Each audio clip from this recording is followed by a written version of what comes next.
지구의 자전이 서서히 느려지기 시작한다. 그리고 결국 지구는 더 이상 돌지 않는다. 한쪽은 영원한 낮, 반대편은 영원한 밤이 된다. 그리고 그 변화는 생각보다 훨씬 빠르게 시작된다.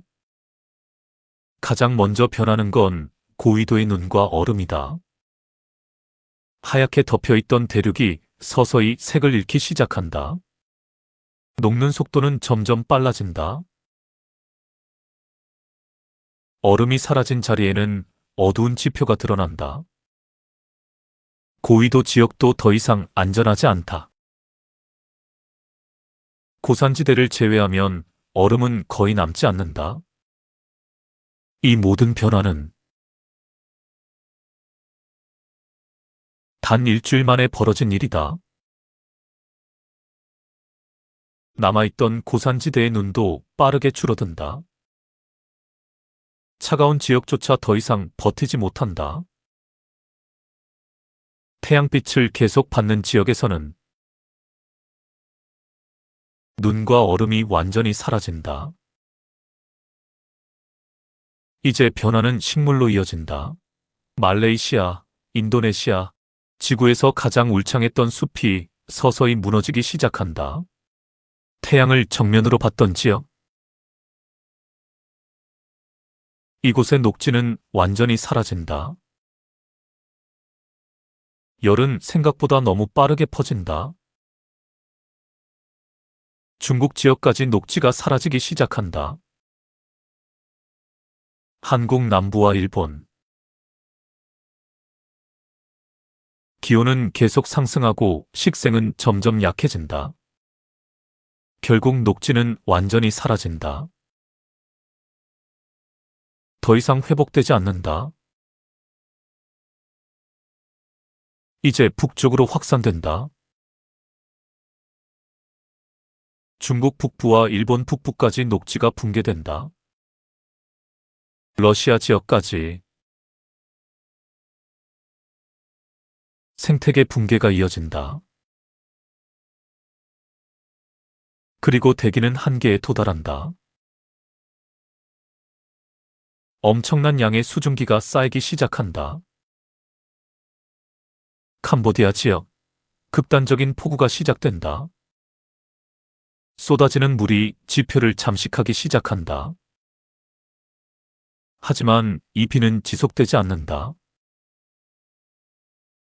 뜨거운 지표 위에서 다시 증발한다. 폭우와 증발이 반복된다. 홍수 지역은 점점 퍼져나가지만 동시에 바다의 수량은 줄어든다. 타이만의 물이 완전히 사라진다. 육지가 드러나고 인도네시아와 연결된다. 호주 북서부 얕은 바다가 먼저 사라지며 해저가 드러나기 시작한다. 육지가 점점 넓어진다. 증발은 멈추지 않는다. 바다는 계속 줄어들고 드러난 땅이 점점 더 많아진다. 섬과 바다의 경계가 사라지고 아시아와 호주가 하나로 연결된다. 이제 카메라가 지구의 반대편으로 이동한다. 이제 지구의 반대편 빛이 완전히 닿지 않는 영역. 영원한 밤의 세계다. 기온은 영하 170도. 열을 잃은 지표는 계속 식어가고 모든 것이 얼어붙는다. 한쪽은 모든 것이 증발하고 다른 한쪽은 모든 것이 얼어붙는다. 두 개의 극단이 동시에 존재한다. 동남아시아는 완전히 이어진다. 섬은 사라지고 하나의 거대한 대륙이 된다. 뱅골만도 빠르게 줄어든다. 해안선이 바깥으로 밀려나며 바다는 점점 사라진다. 서해 역시 사라지며 대륙과 완전히 연결된다. 얕은 바다는 먼저 사라지고 해저가 드러나기 시작한다. 수위는 계속 낮아진다. 바닷물이 증발하면서 해안선이 빠르게 뒤로 밀린다. 우리나라 남해에 남아있던 바다도 결국 버티지 못하고 바다였던 곳이 하나의 땅으로 이어진다. 한반도는 더 이상 분리된 공간이 아니다. 신대륙과 완전히 연결된다. 하지만 변화는 여기서 끝나지 않는다. 증발은 계속되고 남아있던 바다도 줄어든다. 드러난 땅은 점점 넓어진다.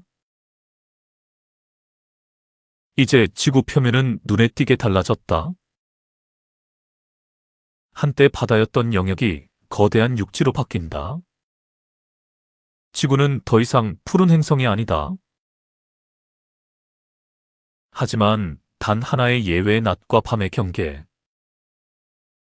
이곳에는 물이 남아있고 비가 반복된다. 러시아 북동부 일부는 오히려 바다가 된다. 열과 냉기의 균형이 뒤집힌 결과다. 이 경계는 지구를 감싼다. 좁지만 유일하게 살아남을 수 있는 영역이다. 결국 하나의 초대륙. 한쪽은 100도 이상의 고온, 반대편은 영하 150도의 극저온. 그리고 그 사이 단 하나의 경계만이 남는다. 지구는 여전히 존재한다. 하지만 우리가 알고 있던 모습은 완전히 사라졌다. 끝없이 이어지던 바다도, 계절마다 변하던 숲도, 낮과 밤이 반복되던 시간의 흐름도 더 이상은 없다. 한쪽은 100도를 넘는 열 속에서 모든 것이 증발해버린 세계. 다른 한쪽은 영하 150도 아래에서 모든 것이 멈춰버린 세계. 그리고 그 사이 빛과 어둠이 맞닿는 아주 얇은 경계. 이곳에서만 물이 남아있고 구름이 만들어지고 비가 내린다. 지구에서 유일하게 순환이 남아있는 곳. 만약 생명이 남는다면 그 가능성은 오직 이곳뿐이다. 이 모든 변화는 거대한 충돌도 외부의 재앙도 아니다. 단 하나 자전이 멈췄다는 사실. 그 순간 지구의 미래는 이미 정해져 있었다. 이것이 지구가 맞이한 그 선택의 끝이다.